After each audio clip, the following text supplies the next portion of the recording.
Humanity's focus on Mars predates modern rocketry. In the early 1900s, pioneers like Thomas Edison were already producing films like A Trip to Mars, capturing a cultural fascination with the red planet before we had means to leave the atmosphere. By the mid-century, that cinematic interest evolved into aerospace engineering. In 1948, physicist Wernher von Braun drafted the Mars Project, moving the conversation from speculative fiction to the mathematical requirements of an interplanetary voyage. Today, that math has moved on to the factory floor. NASA is targeting a 2030 deadline for human arrival, while commercial companies are actively prototyping the heavy lift hardware required to bridge the gap between our orbits. In the 130 years since our first cinematic dreams, the mission to Mars has transitioned from literary curiosity to a multi-generational engineering objective. This comparative model shows that, on paper, Venus is Earth's true twin.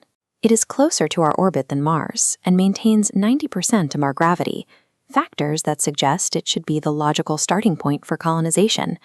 However, the surface data is catastrophic.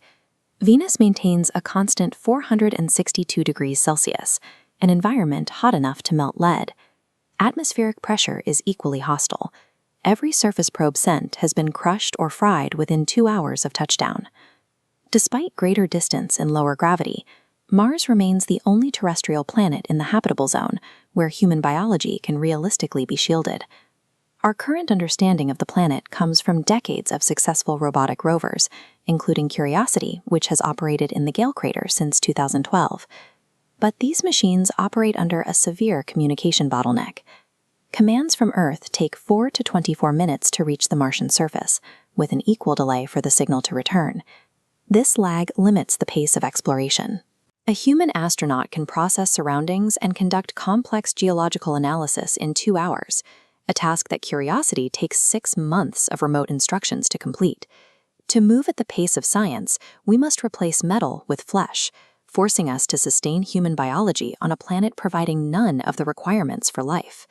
The first scale of the challenge is the human body itself.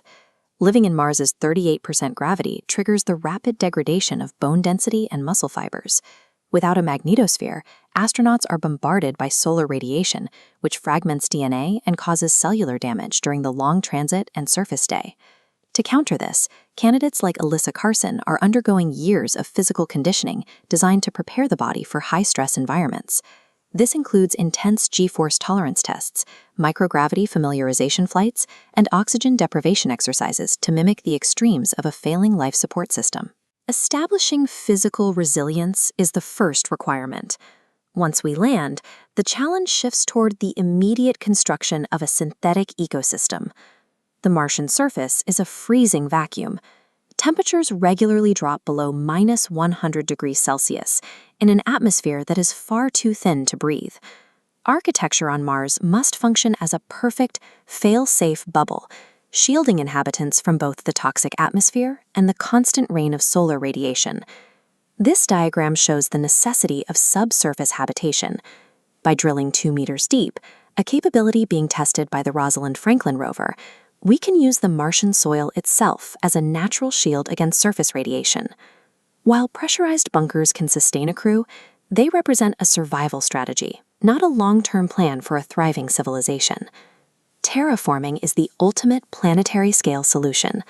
This diagram illustrates the theoretical process of re-engineering the entire Martian climate to mirror Earth's. The process begins with massive orbital mirrors designed to focus sunlight onto the surface, artificially raising the global temperature. This focused heat would melt the frozen Martian ice caps, releasing trapped carbon dioxide to trigger a greenhouse effect and thicken the atmosphere. This is a hack that operates on a geological timeline. Estimates suggest it could take 100,000 years of active engineering to cultivate a breathable, oxygen-rich environment. To live permanently on Mars, we must stop adapting to its hostility and instead take on the role of planetary architects. The mission to Mars forces a transition from aerospace engineering to total human adaptability. By attempting to terraform another world, we are forced to reverse engineer the complex life support systems that Earth provides us naturally.